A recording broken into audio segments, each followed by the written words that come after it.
So we talked about recovery. Part of my recovery has been walking, but this second go around, I have really listened to your advice and your advice about listen to your body.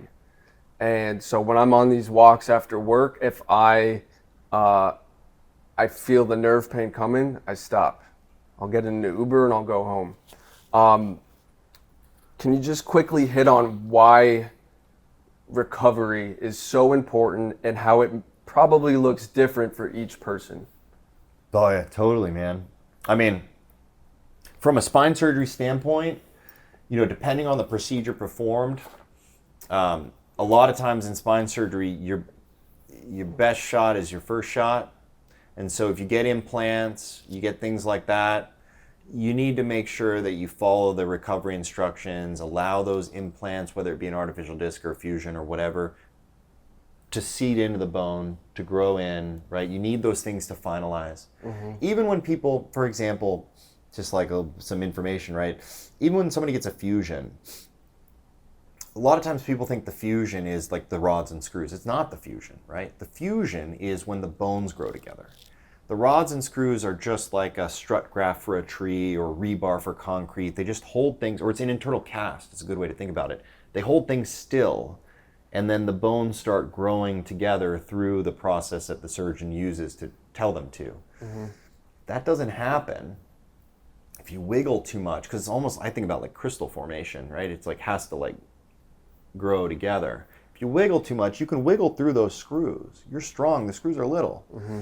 And just like putting a screw in the wall or something like that, if you're hanging a picture, and if you wiggle that screw over time, that strong screw will loosen, and those implants will loosen, and then you have a bad problem. Mm-hmm. You have failed fusion or failed implant, and that can happen in orthopedics and spine surgery and anything, so it's bad. But for all spine surgery as a kind of blanket statement, the recovery period is a chance for, I think, a few things. One, I think you should be kind to yourself in the recovery period, right? I think that we live in it's hard to be patient mm-hmm. in the current world, and I think it's hard to be kind to ourselves and realize that this time period is a period that my body needs to use these building blocks for healing. I just had a very traumatic event. Surgery is traumatic. You get cut, right? Yeah. It's an injury, yeah. Right? Surgery is an injury mm-hmm. at baseline. And so you need to allow your body and your mind to have that kind of peace, to use those building blocks, to allow for a good recovery, and be easy on your mind, to allow yourself to have a healthy view of your recovery process. And so a lot of times when I'm coaching patients or educating patients on the recovery period, it's really a focus on that. It's a focus on being at peace with the recovery. Patients are like, when can I get back to work? How fast can I get back to work? How fast can I do this? How fast can I do this? It's like, well, what? That was me. I didn't go on that hike, by the way. Good. Yeah. And we all have stressors, right? We feel like we need to get back to work. We can't have the time off. Like, there's a lot of stressors. I always encourage people, listen, like, take that time, block it off, take it easy. Listen to your body, don't suffer, do the steps that we tell you to do the exercise we tell you to do, but really focus on yourself here. That initial healing phase is your best chance to get it right. Yeah. Yeah. So, and with recovery comes pain medicine. We don't have to dive too much into pain medicine, but I had a little journey with pain medicine myself. The first time, luckily, the second go around, we had Brian, who was on my shit. And I remember when my surgery got canceled the night before, I had already gotten that script filled, and I was dying. And I started taking that script, and I called and I told Brian, he's like, "That's all you get, man." He's like, "I might be able to squeeze out a few more," but for someone who is either debating taking pain medicine or is struggling with pain meds, what can you offer? Chris and I have talked about, when it comes to pain medicine, take it as needed. It is there to help, but then, and you told me maybe save a few extra for a rainy day or an emergency, and then you're done. What advice can you offer to someone who's either debating pain medicine, or what are your just general thoughts on pain medicine? Great question. Because I know it's a focal great point question. for you. Great question, man. I think that again, this is part of this is how one of those things I feel like how we do it wrong, kind of, because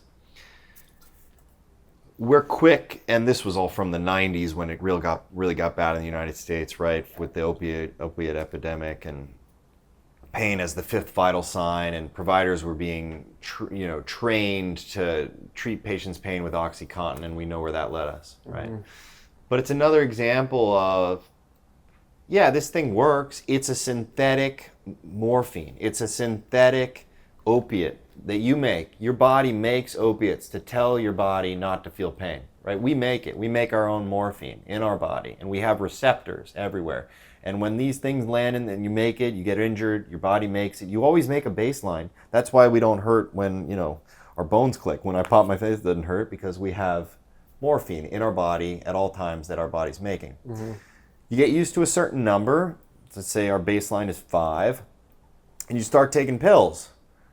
You take pills long enough, and for a while, this is your receptors. You have X number of receptors because it's used to 5. It's like, oh man, I feel great. I feel no pain at all. This is amazing. But over time, your body's going to build more receptors, because like, I'm just going to make this normal again, because I like 50% of my receptors filled. That's what your body likes, just exactly, Mm-hmm. So then you don't take that pain medicine, and now you have you have way more receptors than what your body makes, and now only 5% of your receptors are filled, and so every pain hurts more, right? And that's why heroin addicts can't get off of heroin. That's why the bone breaking stuff that they talk about, right? And so the utilization of this pain medication, and that is all of the opiates, is again a very imperfect solution to the problem. It's an overkill. And so when we think about pain, I think we need to understand pain from the foundation, and we also need to acknowledge the other medications that we have that are great at treating pain that don't have these opiate side effects. And there are many classes of pain medication, right? Just from old-fashioned Tylenol to non-steroidal anti-inflammatories, to centrally acting ones like duloxetine and Cymbalta, to nerve-acting ones like gabapentin and Lyrica, to new ones like Genorvax, which is a sodium channel blocker that's a brand new first non-opiate pain medication to hit the market, and who knows how long, just hit the market. Great. Seems great, right? Patches, acupuncture, massage, ice packs, TENS units, all of it, right? But instead of this, we say, just have 30 Percocets, right? It's a solution, but maybe it's an industry-driven, pharmaceutical-driven solution that is now, it's just, it's like needing calories and eating sugar, right? It's like, sugar sounds good. Is it good for you? No. Like, go get a pack of hot tamales or Sour Patch Kids. It's not going to make you full. No, it's not good for you, right? And so that's how I think about pain. It's so easy. It's so easy to be like, you have to be like, no, you don't want that, right? You need healthy food. Yeah.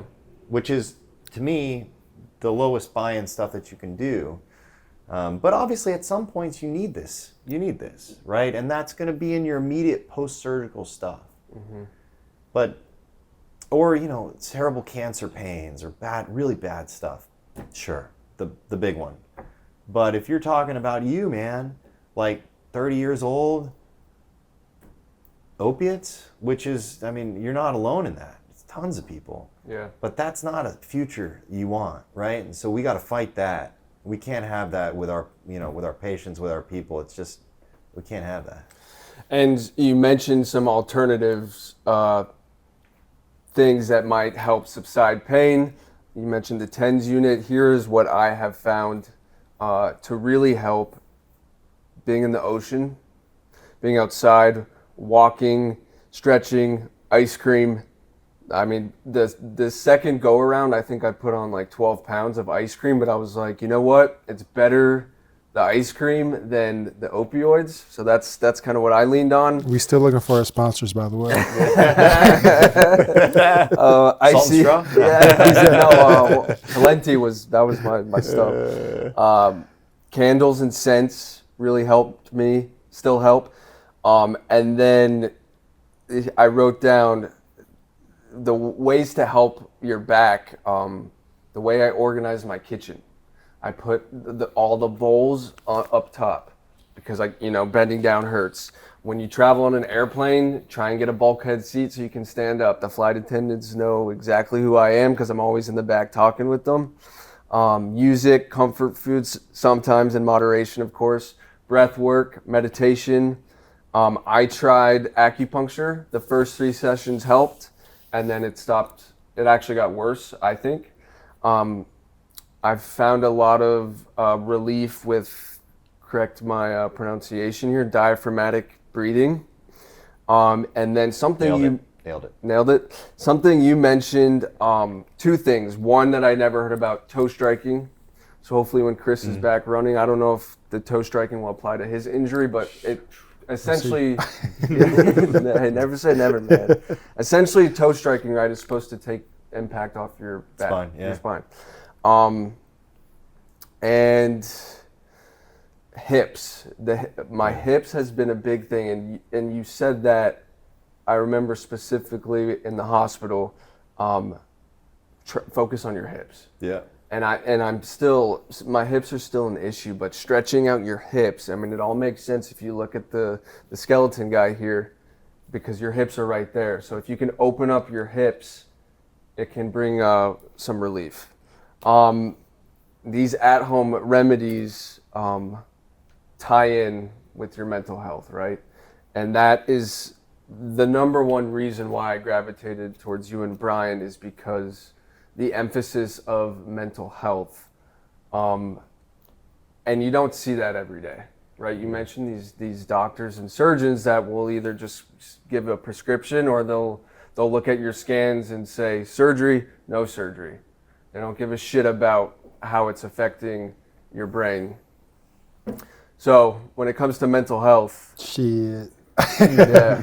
Yeah, I mean, I guess like I'm probably a little bit of an anomaly here because it's like 6 surgeries in under a year, so 11 months post-op, and I'm part of that, right? Where it's just I just saw my 46th doctor/specialist, and I've lived in that. It's like, okay, I have doctors who have been just prescribing pain meds, right? It's the first thing, but I'm a huge advocate of blending Eastern and Western medicine.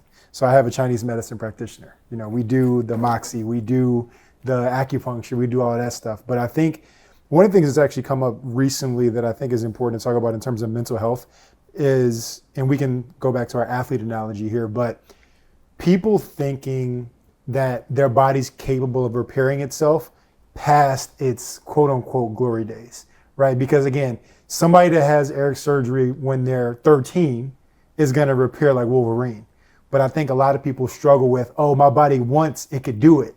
But can you talk about how the body literally metamorphs, if you will, and gets older, and a lot of this stuff is not able to fix itself, even though our mind thinks it still can?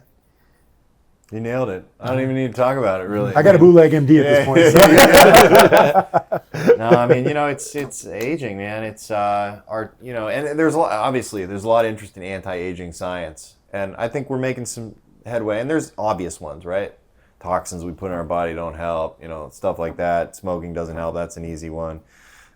But there's a lot of things in trying to change the trajectory of our aging process. And everybody knows those older people who, in their 80, they look like they're 60, and those 60-year-olds that, aren't with us anymore, right? And so our bodies all age differently in our repair process. And that's really what aging is, right? Aging is a repair process. Mm-hmm. Because we're all dying. We're all, going the wrong direction. We're not getting younger. We're not Benjamin Button. And so the speed at which that happens is how our body is able to repair, to turn over our cells, to help us heal, et cetera. And so there are a lot of people, and there's a lot of interest in spine surgery and stuff like that, and surgery about the frailty scores as people get older. It's like, is this person, even though their age is this, how long are their telomeres? How good is their DNA going to be to help them build back? But you nailed it. The fact of the matter is if you get hurt and you're a kid, you're going to do well. Once you're in your 30s, 40s, your glory days are less than they were, and it just goes one way from there. Right. And so it's one of those things too, right? And you hear about it all the time. You know, the guy, the 40-year-old guy that plays beach volleyball and tears his Achilles, right? Because he tries to jump for the thing. And that would never happen to you in 20, right? And we try to do these things that our brain says we can do. Well, we can't, not anymore. Right. You know, it's Like part a of flip it. on the beach. Like a flip on the beach. Right. Yeah. I mean, I think too, just like before we hop off of that, I think it's I'm always the one that's like super big on actionable advice, right? So let's just take the reason why I wanted to ask this question when we got to mental health is because, again, mentally we think we can do some things when we can't physically, right? So for our listeners out there, because we do have actually a good amount of our audience is older, 40s, 50s, 60s, right? And again, mentally they're thinking like, oh, I can still get out here and do X, Y, and Z.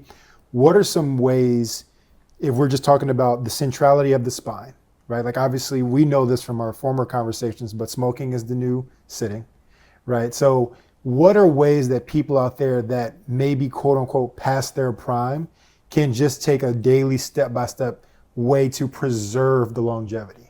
Absolutely. It's a great question. I mean, I love that question, man.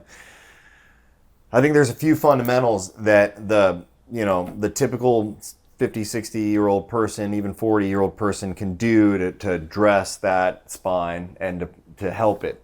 One is going to be that hip flexibility and hip strength. We neglect that immensely. Not only our hip flexibility, but our posterior chain, your hamstrings, your butt muscles play just as an important role in the musculature of our low back and the stability of our low back as really anything. And we neglect that immensely. We sit most of our time, and that does not strengthen our extensor chain. Keeping that extensor chain is great. So actionable things, you got to focus on one, and there's a lot of PTs and exercises out there, but focus on low back strength and hip strength. And so a really easy thing to start there, it's just going to be like a good morning type exercise, right? Bending at the waist, keeping that low back flat, and flexing it back. And go no weight from the beginning. Just hands on the hips, flexing forward, and squeezing your butt, squeezing your low back, and standing tall, right? Doing those every day. A huge thing that you do is walking. And there are great studies. And there's a study out of Australia that I love just from a few years ago that took thousands of people and basically randomized them to walking or not walking, and actually like a prescribed amount of walking per day. And it was like 8,000 steps or something. Mm-hmm. And they found in the group that they had walk 8,000 steps a day, and they're looking at their back pains and population level. Back pain was significantly lower 6 months later in the group that walks every day, which is a no-brainer, right? But we don't walk. Like I don't walk as much as I want to. I track my steps and I'm like, wow, I only walk that much? So yeah, because like this is what I do, right? And we drive in LA, we just drive everywhere. Yeah. So walk, make your low back strong, stretch, not crazy, but a little. You don't need to become a yoga master, that's bad too. But stretch, see if you can, you don't have to touch your toes, but try, right? Do those changes that he made. Like when you're at your computer, bring the screen up. Everybody knows that one. Yep. When you're in your house, think about how much do you bend over to pick up the heavy pots and things. Bring the things to your level, right? For people who are more athletic and are looking to be still in the gym or are getting back into the gym, if you if you were an athlete or you lifted heavy or you did things, if you're in your 30s, late 30s, stop lifting heavy. Just don't, period. And specifically, don't load your back. Don't do squats. Just don't. I mean, you can do body weights. You can actually, if it's good for you, you can. If you're a big guy, you can do a 225. That's fine, but it has to be comfortable for you, right? Don't push it. Don't try to get a PR on an axial loading or really anything once you're at 40. I mean, that's just my advice. Like, increase your reps, decrease your max. It's just, it's not worth it. What else? What do you think? PR turns to ER real quick. I when you like get that to one. a certain age. No, you're right. You're right. You're right. Yeah, but I think it's just important because I think a lot of people we get so caught up in what we could do, and a lot of people can't let that go, right? So Yeah. whether it's flips on the beach or in my situation just playing 5-on-5, like your body isn't equipped. So I'll just see older people at the gym still trying to push 300 pounds just to say they could, Yeah. right? So it's like I tell people all the time, just from experience, if you want a PR, do PR reps. Yeah. It's not weights anymore. You know what I'm saying? You don't have to get to 300, 400 for what?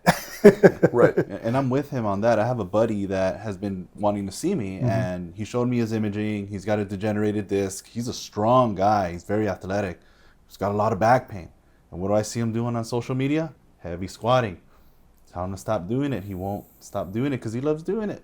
He's You in know a lot who of you pain. are. You know who you are. Exactly. Yeah, I've been trying to help That's him, true. but he won't stop doing what he loves to do, and that's lifting heavy. Yeah, that's It's just bad on something your that you back. should just, I mean, it's the truth of it. Axial loading our backs. I mean, if you look at all the guys, unfortunately, look at all the bodybuilders, Ronnie Coleman, obviously, right? He's all over social media. I mean, he's awesome dude. But this stuff's hard on your backs. It's just hard. Yeah. And if you can make that change, you know, do it. Yeah, I can't say it enough. I'm sure people are over hearing me say walking saved my life. I mean, the week before surgery, you know, right now I'm doing like 20,000 steps. Nah, I'm doing like 15,000. Before surgery, the week of, I was doing 40,000 a day. Wow. That's how I was dealing with the pain. I told Chris, and I think I might have told you, I was crossing my toes in my shoes. I mean, my feet are all blistered up. I'm not recommending that, but I can't speak highly enough about walking. Switching gears real quick, sleep. Still one of my biggest complaints, right under nerve pain. You know, maybe I'm getting 4 hours of sleep a night. What advice do you have with sleep? Like I got I sleep with 5 pillows. You know, I try and end up on my back. I still am waking up crooked. I delved into the sleep meds, which I did not like. Yeah. I'm sure you don't like to hear that either. But is that just, you got to figure, you're kind of... Have you done like a lot of different bed hardness stuff? I got a new mattress. Yeah. You like it? Is it hard or soft? It's hard. Yeah. Yeah. I think it could be firmer. Yeah. You ever try to sleep on the floor? No, but I mean, right now I sleep with no pillow under my neck. Yeah. Would you recommend I think trying it out? No, I mean, it depends. It depends. Like, it depends on your pain generators and how you sleep. I mean, I'm not a sleep expert, but a lot of people have back pain and trauma sleeping. And so, you know, at the end of the day, I think a number of things change about disturbed sleep at night related to pain in the spine. And one of the things, right, is to marry your sleeping style or sleeping position with the right kind of support with that. Mm-hmm. So I'm a back sleeper pretty much all the time. Hard bed for back sleepers, right? You want, the harder the bed for me, the better. I like sleeping on the floor, to be honest with you. It just feels like it elongates my back. It feels like I get a little bit of decompression when I'm on the floor. Mm-hmm. It feels kind of nice. My facets feel like they kind of stretch out. It feels good. Yeah. Obviously, sleeping on the floor is not good if you're a side sleeper. It's like really uncomfortable, right? So if you're a side sleeper or a belly sleeper or something like that, right, you need different accommodations. Same thing with pillows. Side pillow, back pillow, all different. It's tough, man. I think my best advice for that is to don't be stagnant with, you know, your situation X. Mm-hmm. Maybe if you have pain when you sleep and you know you've been evaluated, it doesn't look like there's something that should be done or whatever needs to be done, or even if there is, you can always adjust your sleeping conditions to try to find a more comfortable type of thing. But yeah, I have to agree with that. I was suffering from some back pain too, and the one thing that I purchased that was a good investment was a bed that said specifically for back pain. It's a lot harder. what was the brand? Yeah. What's I heard that. Y'all heard It was a that. sleep. It was a sleep number, but it helped me. It helped me a Oh, it lot. was? No, Tell it me, helped you me bought a a mattress lot. yesterday. I'm like, hey. And Is then, it?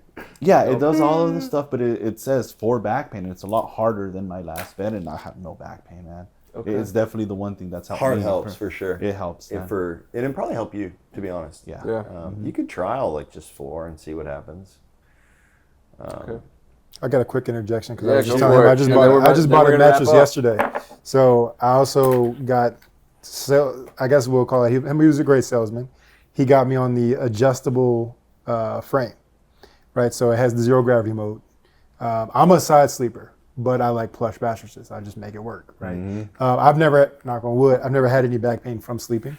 But what about that type of stuff? Is it good to have those adjustable frames for the zero gravity? For like elevation when you're sleeping, is that good for your back? Yes or no, I guess. That's a great question.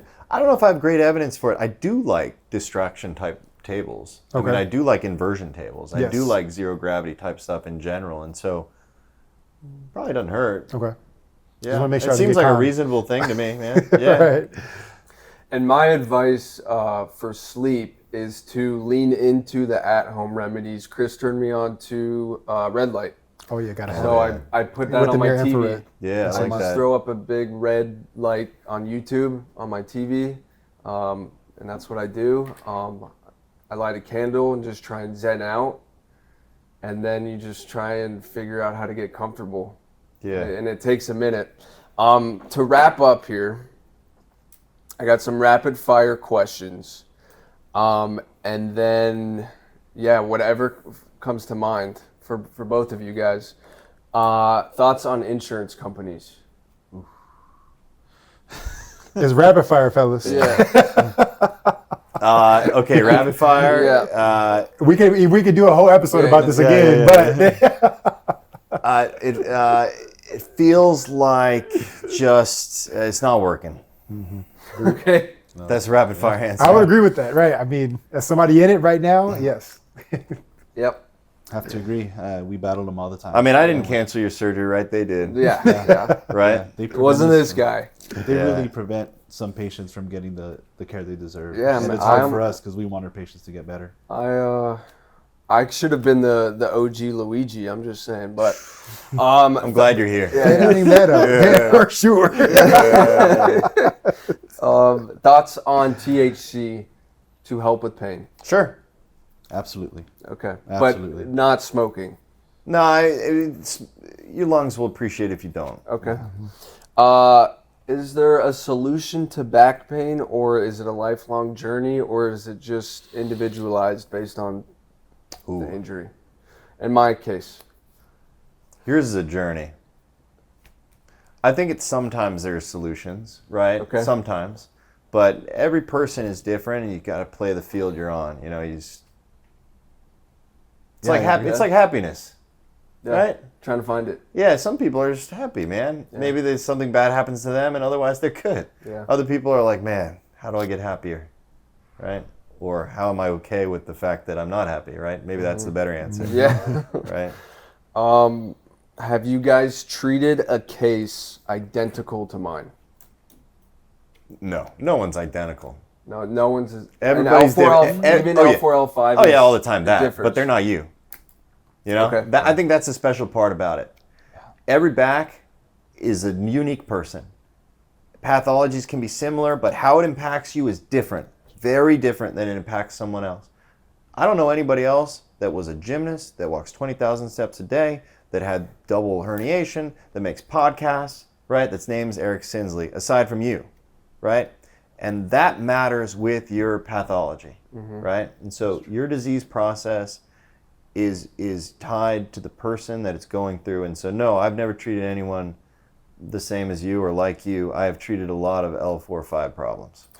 On a scale of 1 to 10, where did my injury fall? 10 being the worst you've seen, 1 being no surgery, go do PT for 12 weeks. It's a great question. You know, again, it really depends on how it impacts you. Because your injury scale is well within the normal range, right? You have disc herniation, normal. A lot of people get better with a disc herniation. They don't have the same type of pain you have. In fact, most people with disc herniations get better. Most people, 60% of disc herniations get better on their own. People come in with a disc herniation, I usually tell them, listen, let's try all the conservative things because there's a good chance you're going to get better on your own. And a lot do. You didn't, right? You didn't both times. And so on that end, you're in the minority. You're in the rougher part of things. So yeah, you're in a part, you had a disc herniation that was debilitating, that needed surgery. Okay. Our injuries have obviously hit us hard. Here we are doing a podcast. And so my question is, have you found your other patients to have this profound, I'm going to say it again, of an experience? Or do you think it might be different for a high-level athlete? Because I have that athleticism background, that kind of, I'm not saying that this is my life, but it's become a big part of it, right? Yeah. I say no to certain things now. I don't go out, or if I go out, I got to, plan around. It's great. I think about you guys a lot. Do you guys think that back pain really messes with all your patients, or do you think people are able to move on, or again, is it just? I think my question is, we're trying to help people feel validated. Yeah. Here. Your question is, am I normal? Yeah. You Pretty are. much. You're normal. Yeah. You're normal, dude. Yeah. I mean, I think that there are some people. What I see, right? There are some people that get a surgery and I never hear from them again and they're great. That's a minority. Mm-hmm. There's some people that fight some degree of back pain, but they manage it doing the things that they do, and they manage it with modification, either a lot or a little. They manage it. We all manage our pain one way or the other. And you're in that group, and I think that's the vast majority of people, right? As we get older, as we have pains, as we have injuries, we manage what we can and can't do, and then we find a way to still enjoy life, right? We forge ahead. And you're in that group, and that's the majority of people I see. And then there's another small minority of people that I think they just get worse. Yeah. Right? And that's an unfortunate thing, and I think that even sometimes in the best, even with good care and even with good, quote, good outcomes, they don't get better. They don't do well. And that's a hard thing. And those are, I think, the hardest patients to treat, the hardest patients to help, because at the end of the day, we're in this field because we're trying to help. And it's hard, and that's the hardest part. I do surgery not because I like doing surgery. I like helping people. That's why I do surgery. I don't want to just do it, right? And so it's hard when people aren't getting better, and sometimes, and I think that's also a small minority. But I think the majority of patients that I see that have dealt with some sort of spine problems, and that have enough to come see a neurosurgeon, to come see me, are in your group, that have changed some things about how they conduct their business, have changed a little bit, but are overall with these changes finding a positive way forward and doing well. Okay. Last question. Speaking of help, you've obviously both have been super helpful to me. For people out there that are struggling, doesn't have to be with back pain. It could be a leg injury or any kind of pain. Maybe if you could speak to both. For back pain, what's your biggest advice, words of wisdom, and then someone who's just struggling with chronic pain? I think, best advice from what I see is, one, you're not alone, and it's not always going to be this bad, I think is the case. I think that things go up and down, and a lot of things can change in our situations and changes in our brain and change all these changes. And so if you're in a really dark place and you're having really bad pain and things are really bad, it's not always going to be that bad. It really isn't. And you still have pains, but you're not where you were when I first met you, and you're not even where you were when I second. And so, and you're doing better than you were in the bad times. And so my advice there is, I can tell you that it's not going to be this bad. And then I would say seek help, and seek help from people you trust. And so that means, if you have a physician or a doctor or someone like that you trust, a primary care, whatever, you want to talk to me, I'm happy to talk with you. Or find people like Eric. Find people who have gone through these things. There are a lot of support groups for chronic pain and pain. And I think the community is as important as anything. And so I think you guys are doing an awesome thing here. Yeah. Sweet. Appreciate it. Yeah. I agree, man. Yeah. Sweet. Dr. Beckett. Hold on now. We got one more. I gotta get my right before I Get him in. One more question. Hit Because us home. we've talked about pain medicine. We've talked about at-home therapies. Is your mindset the best medicine out there? Oh. Well, I'm about to inquire on this new pain med that you mentioned, but other than that. Yeah, it is. 100%.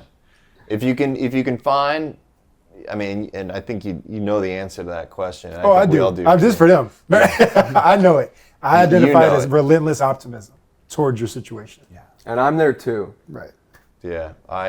These guys who have been battling, their situations and their issues speak more than I can. I'm an outsider looking in. I don't have a chronic pain, but I see it day in and day out. And I can tell you that the patients that I see that are doing well are the ones who are mentally battling it. Yeah.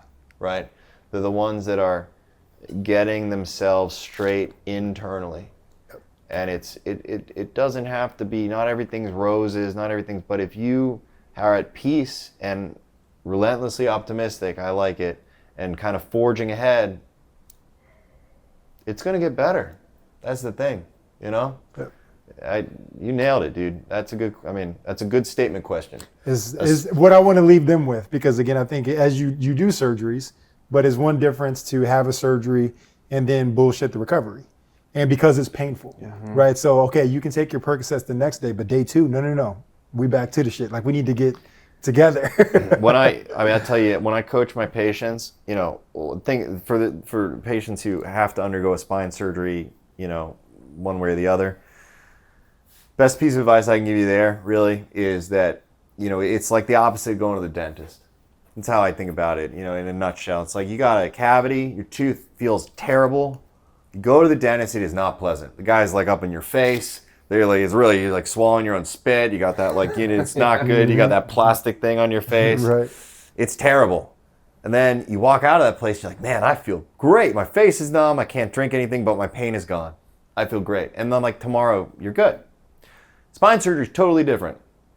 It's a major biomechanical change most of the time. You're asleep for the surgery or you're, sedated, and that doesn't hurt.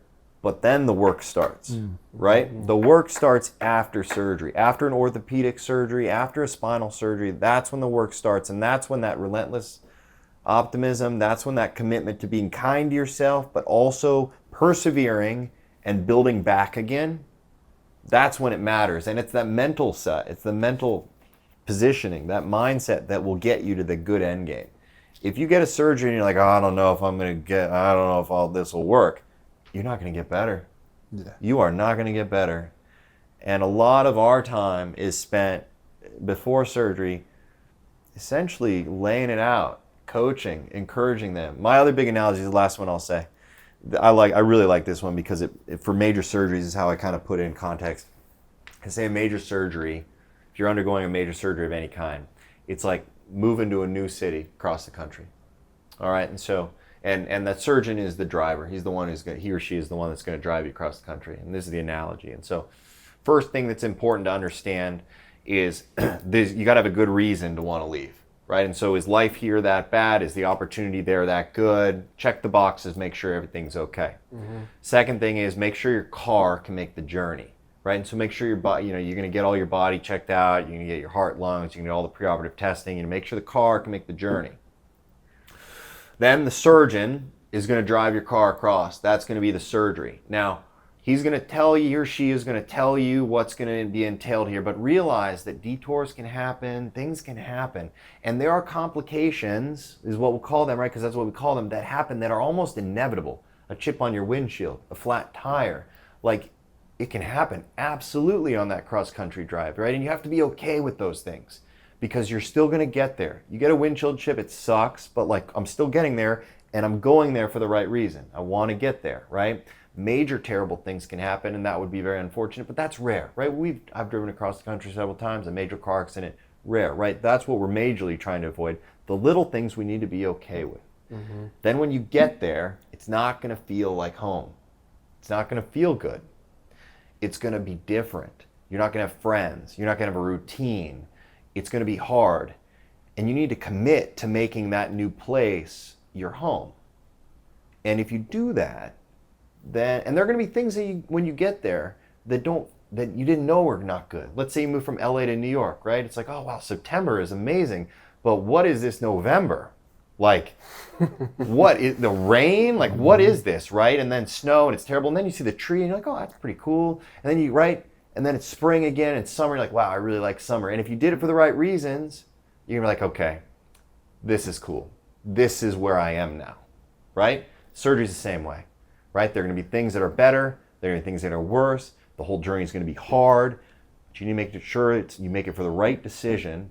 And then if you make it for the right decision, most of the time, like if you check your boxes and you decide you're gonna move to New York and it's like, looks good, opportunity looks good, you get there, you commit to making a life there and you commit to it, it's gonna go good, right? That's the same with surgery. So it's a mindset. Yep. There you go. You might as well take the mic off and throw it across the room, man. Drop it. Before I head out, thank you guys so much, Dr. Beckett, Brian. If you guys are in LA or nearby, you can, and you're struggling with some back pain, obviously hit myself up. Chris is here for support. You're the back guy. And you can find these two at Beckett's Spine. discmdgroup.com, right? Yeah, or Beckett's Spine. Just look Beckett's us up Spine. there. BeckettSpine.com. Hell yeah. All right. Thanks Thanks. guys. Thank you.